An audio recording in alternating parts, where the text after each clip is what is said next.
সুপ্রিয় শিক্ষার্থীরা, আজ আমি সরল দোলক নিয়ে আলোচনা করব, যেটি একটি কাল্পনিক ব্যাখ্যা মাত্র। সুতরাং এই সরল দোলকটি কী তার আগে আমাদের জানতে হবে সরল দোলক কী। সরল দোলক হলো এটি ভরবিহীন, আয়তনহীন, অসম্প্রসার্য, নমনীয় একটা সুতা দিয়ে যদি কোনো একটি ভারী বস্তুকে, একটা ধাতব গোলককে, যাকে আমরা বব বলি, তাকে ঝোলানো হয় এবং সেটা যদি বিনা বাধায় এদিক ওদিক চলতে পারে, বাতাসের কোনো বাধাই থাকবে না, সেই ধরনের দোলকে আমরা সরল দোলন গতি বলছি এবং সরল দোলক আমরা বলছি। তাহলে আমরা এটা ব্যাখ্যা কীভাবে দিব? যদি কোনো একটি ধাতব গোলককে ভরহীন, অসম্প্রসার্য, নমনীয়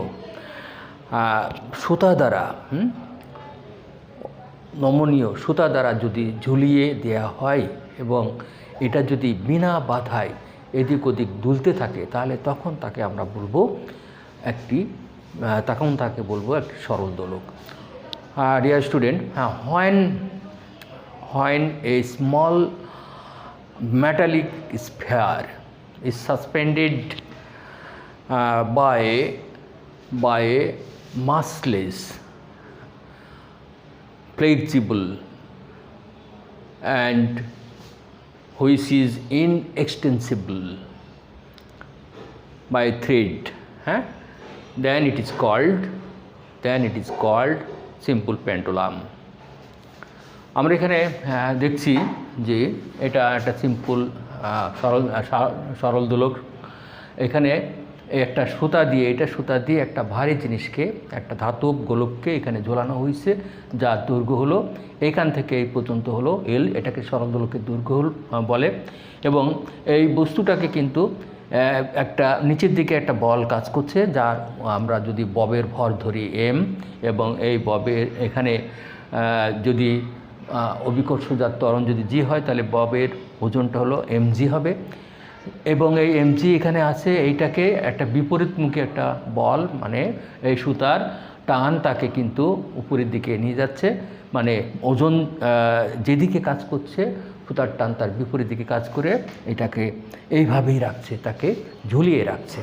যদি কোনো এক মুহূর্তে আমরা এই বিন্দু থেকে বি বিন্দুতে বস্তুটাকে নিয়ে যাই এবং আমরা কল্পনা করি বি বিন্দুতে এই বস্তুটার যে দুটো বলে, এই বস্তুটার যে ওজন এক প্রকার বলা হয়, এই বলটাকে যদি দুটো উপাংশে ভাগ করি, আমরা কি করে এইটাকে যদি আমরা এসবিকে যদি বিসি বরাবর, যেটা হলো এসবি আর বিসি পরস্পর সমান্তরালে আছে, তাহলে আমরা এখানে পাবো মানটা mg cos থিটা পাবো। আরেকটা হলো যেটা এসবির সাথে লম্বালম্বিভাবে আরেকটা আছে, সেটা হলো mg sin থিটা। যে বলটা কিন্তু এই বলটা কিন্তু mg cos থিটা এর সুতার টান দ্বারা প্রশমিত হবে, ব্যালেন্স হবে, সে আর কাজ করতে পারবে না। তাহলে কে কাজ করবে? এই mg sin থিটা এখান থেকে এই ব্যাপটাকে এইখানে নিয়ে আসার চেষ্টা করবে। সুতরাং আমরা mg sin থিটাকে বলছি প্রত্যয়নী বল বা রিস্টোরিং ফোর্স। আমরা এই restoring force equal to mg sin theta আমরা লিখলাম। এখানে আমরা এটা আমরা এইটাকে কিন্তু থিটা কোণে নিয়ে গেছি, থিটা কোণ ভেরি ভেরি স্মল, অল্প কোণে নিয়ে গেছি।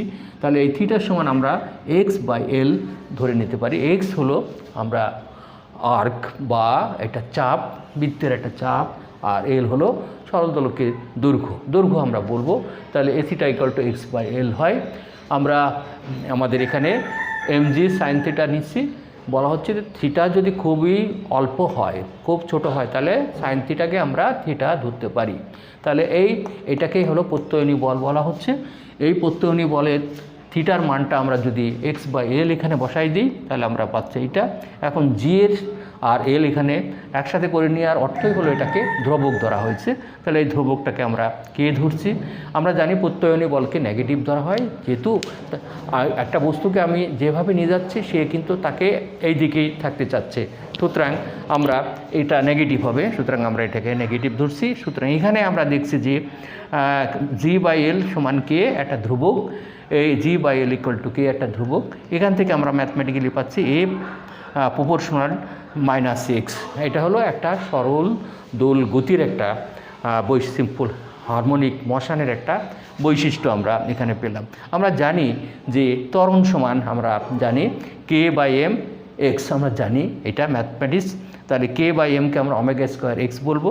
A ইকুয়াল টু তাহলে ওমেগা ইকুয়াল টু 2π/t, সেটা স্কোয়ার করে আমরা এটা পাচ্ছি। আমরা এই মানটা আমরা যদি equation 2 A equal to equation 2-এ যদি বসাই দিই তাহলে আমরা কি পাচ্ছি? এইটা পাচ্ছি। এখান থেকে আমরা বজ্রগুণন করে আমরা এই জিনিসটা পাচ্ছি। এখানে আমরা যদি এল এর মান একটা বসাই দিই, এল এর মান 100 সেন্টিমিটারের 100 সেন্টিমিটার বা 1 মিটারের একটা দৈর্ঘ্য, সুতার দৈর্ঘ্য যদি 100 সেন্টিমিটার হয় তাহলে 1 মিটার বাই 9.8 2π এর একটা মান আছে। তাহলে আমরা এখানে একটা এত সেকেন্ড আমরা পেয়ে নিতে পারি। এখানে আমরা ঠিক একইভাবে t ইকুয়াল টু 2π/this, এটাকে আমরা এইভাবে নিচ্ছি। এখানেও কিন্তু একটা মান আছে, m এর একটা মান আছে, কনস্ট্যান্টের একটা মান ধরে আমরা এর একটা দোলনকাল নির্ণয় করেছি। Dear students, now I am going to talk in English. A bob is suspended from the X, suspended from the X if the mass of the bob is a m and the acceleration due to gravity in this place is g, so the weight of the bob mg, which is balanced by the tension of the thread T, and the tension T and mg is in opposite direction. After some time this bob is displaced from A point to B point, and A point to B point momentarily. In this point, if we resolve this force mg, so we will have mg cos theta, which is along the SB, and BC, which is parallel to the BC is parallel to SB, and another resolving force, that is another component, is B in this direction, which is perpendicular to SB. So it is mg sin theta. This is nothing but the restoring force. This restoring force will try to back that bob to bring the equilibrium position A. So this is the restoring force mg sin theta. From the geometry, the theta is x/l, so we will have mg, and if the theta is very very small, so we can write mg theta. Now putting the value of theta is x/l, so g/l is constant x, so a equal to minus k, where k is constant, g/l equal to k. So we have A is from that equation we can say that acceleration is proportional to the displacement. Acceleration is proportional to the displacement, but negative, because acceleration is proportional to the displacement and it is opposite.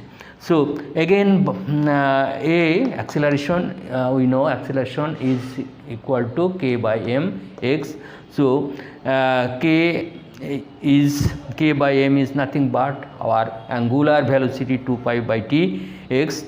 We will have this from this equation, from this here. If we put this the value of A 4π² x/t minus from the equation A, we will have this minus vanish, and from this cross multiplication will have, then we'll have this. If we take the length of the pendulum is 100 centimeter, that is 1 meter, we will have a result, that is the time period, and from this equation we will have the mass of the and the constant is here, so we will have this.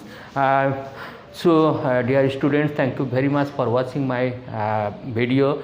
Please subscribe this channel and please share this video to your friends or others, or who are not having this video, who have been living in the rural area. Thank you very much. Assalamu alaikum once again.